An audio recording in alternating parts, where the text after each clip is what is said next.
ఇప్పటికైనా Congress party demand చేస్తుంది, ధాన్యం అంతా తడిచిపోయింది అంటే దానికి కారణం ప్రభుత్వం ధాన్యం కొనడంలో ఆలస్యం చేసింది కాబట్టి ఇప్పటికైనా తడిసిన ధాన్యాన్నైనా ప్రభుత్వం మద్దతు ధరకే కొనాలని కాంగ్రెస్ పార్టీ డిమాండ్ చేస్తుంది. అంతేకాదు ఏ ధరను చూసుకున్నా, ఏ పంటను చూసుకున్నా మద్దతు ధర రావటం లేదు అని ఈ టేబుల్ పెట్టండి రైతులు చెప్తున్నారు. కూటమి సర్కార్ వచ్చిన తర్వాత అమలైన రేట్లు ఇవి. అక్కడ పంట పేర్లు రాస్తున్నాయి. మద్దతు ధర యాక్చువల్గా క్వింటాల్కు ఎంత ఉంది, దానికి దక్కిన ధర ఎంత, వ్యత్యాసం ఎంత.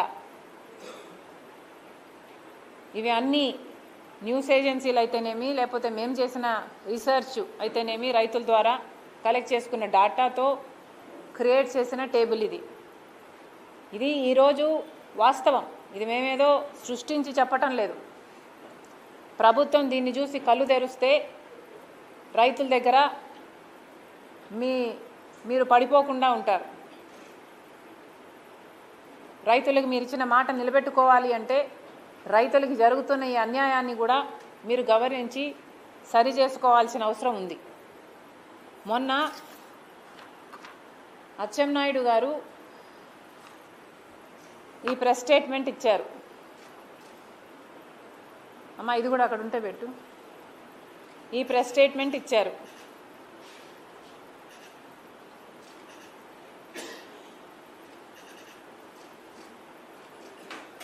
ధర స్థిరీకరణకు 6,000 కోట్ల రూపాయలు ఖర్చు చేశాము అని.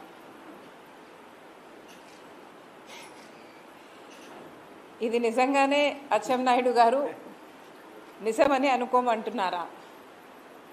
ఇంత బ్లేటెంట్గా, ఇంత పచ్చబద్ధాన్ని మీడియా సాక్షిగా కూటమి సర్కార్ చెప్తుంది అంటే ఇది అమానుషం కాదా? మీరు అధికారంలోకి వచ్చి 10 నెలలు అవుతుంది. ఈ 10 నెలల్లో మీరు 6,000 కోట్ల రూపాయలు రైతుల కోసం ఖర్చు పెట్టారా? ఇది నిజమా? ఇది నమ్మమంటారా? ఇది నిజమే అయితే ఎలా ఖర్చు పెట్టారో, ఐటమ్ వైస్గా 6,000 కోట్ల రూపాయలు ఎలా ఖర్చు పెట్టారో ప్రజలకు తెలియాల్సిన అవసరం ఉంది. శ్వేతపత్రం రిలీజ్ చేయండి. మాకు కూడా తెలుసుకోవాలని చాలా ఇంట్రెస్ట్గా ఉంది.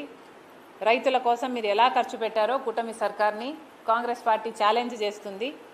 దీని వైట్ పేపర్ని, శ్వేతపత్రాన్ని రిలీజ్ చేయండి. ఇక ఈరోజు ప్రెస్ మీటు పెట్టాలనుకున్న అంశము కులగణన. కేంద్ర ప్రభుత్వం ఎట్టకేలకు దేశవ్యాప్తంగా కులగణనకి ఒప్పుకున్నట్టుగా మొన్న బీజేపీ మంత్రి ప్రకటించడం జరిగింది. చాలా సంతోషం. ఇప్పటికైనా మీకు జ్ఞానోదయం అయింది. ఇప్పటికైనా బీజేపీ పార్టీ కులగణనకి అంగీకరించింది. దీన్ని కాంగ్రెస్ పార్టీ స్వాగతిస్తుంది. నిజానికి ఇది సాధ్యం అయ్యింది అంటే దానికి కారణం రాహుల్ గాంధీ గారు. రాహుల్ గాంధీ గారు ఎప్పటి నుంచో కులగణన జరగాలి అని ఎప్పటి నుంచో డిమాండ్ పెట్టారు. మన దేశంలో ఏ కులానికి సంబంధించి ఎవరు ఏ ఆర్థిక పరిస్థితుల్లో ఉన్నారో తెలియకపోతే వారికి న్యాయం చేయటం అసాధ్యం. కాబట్టి కులగణన అనేది తప్పనిసరి. కులగణన తప్పకుండా జరగాల్సిన విషయము. అది చేసిన తర్వాత ఆ కులగణన డేటా ప్రకారము రిజర్వేషన్లు కూడా ఆల్టరేషన్ అయితే ఆల్టరేషను, లేకపోతే పరిమితి పెంచాల్సి ఉంటే పెంచాలి అన్న విషయాన్ని కూడా రాహుల్ గాంధీ గారు అనేక సందర్భాలలో డిమాండ్ చేయడం జరిగింది.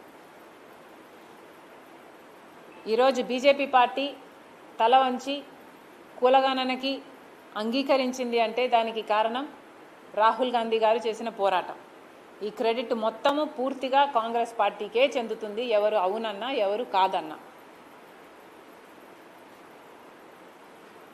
కులగణన అన్నది సెన్సస్ యాక్ట్ ప్రకారం, ఇండియన్ యాక్ట్ ఆఫ్ సెన్సస్ ప్రకారము ప్రతి 10 సంవత్సరాలకు ఒకసారి జరగాల్సిన అంశం.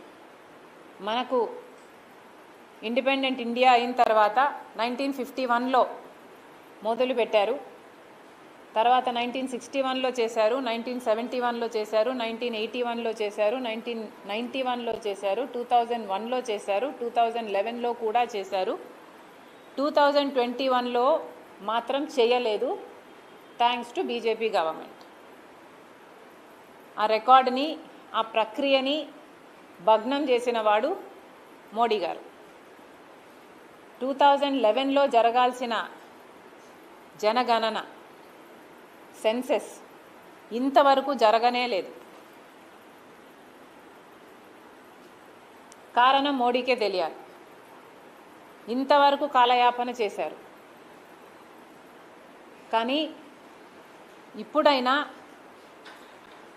జనగణనతో పాటు కులగణన కూడా జరగాలి అని మోడీ ఒప్పుకున్నాడు అంటే దానికి కారణం వల్ల తప్పనిసరి పరిస్థితులు రావటం వల్లే.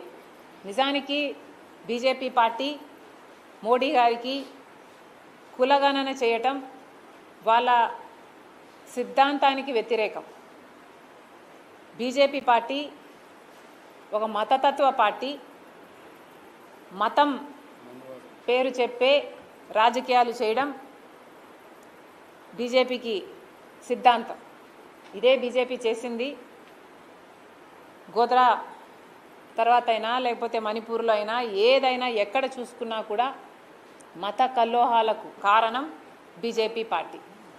బీజేపీ సిద్ధాంతమే మతం పేరు మీద జనాలను పోలరైజ్ చేయాలి తప్ప కులగణన చేస్తే, కులాల కాన్సెప్ట్ని ప్రోత్సహిస్తే ఫర్దర్ బ్రేక్ డౌన్ అయిపోయి పోలరైజేషన్ వీలు కాదు. కాబట్టి ఒక్క మతం పేరు మీదనే ప్రజలని పోలరైజ్ చేయాలి, అప్పుడే వాళ్ళ ఓటు బ్యాంకు సెక్యూర్డ్గా ఉంటుంది అన్నది బీజేపీ సిద్ధాంతం. కాబట్టే కులగణనకి ఇంతవరకు ఒప్పుకోలేదు. కానీ ఇప్పుడు రాహుల్ గాంధీ గారు ఇంత పోరాటం చేసిన తర్వాత అటు తెలంగాణలో అయితేనేమి, అటు కర్ణాటకలో అయితేనేమి,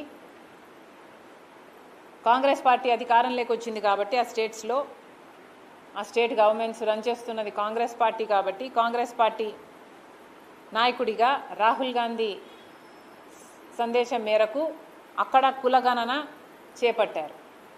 తెలంగాణలో అయినా కర్ణాటకలోనైనా ఈ కులగణన చేసిన తర్వాతనే దేశమంతా కూడా కులగణన జరగాలి అన్న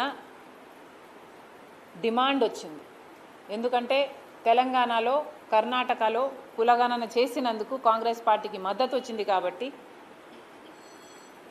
ఆ తర్వాత దేశవ్యాప్తంగా ముఖ్యంగా బీసీల నుండి ఈ కులగణన జరగాలి అన్న డిమాండ్ పెరిగింది. కాబట్టి బీజేపీ పార్టీ కులగణన చేయకపోతే రాబోయే ఎన్నికల్లో స్టేట్ ఎలక్షన్స్లో బీజేపీ పార్టీకి నష్టం జరుగుతుంది అని గ్రహించిన బీజేపీ పార్టీ ఈరోజు కులగణనకి ఒప్పుకుంది. కేవలం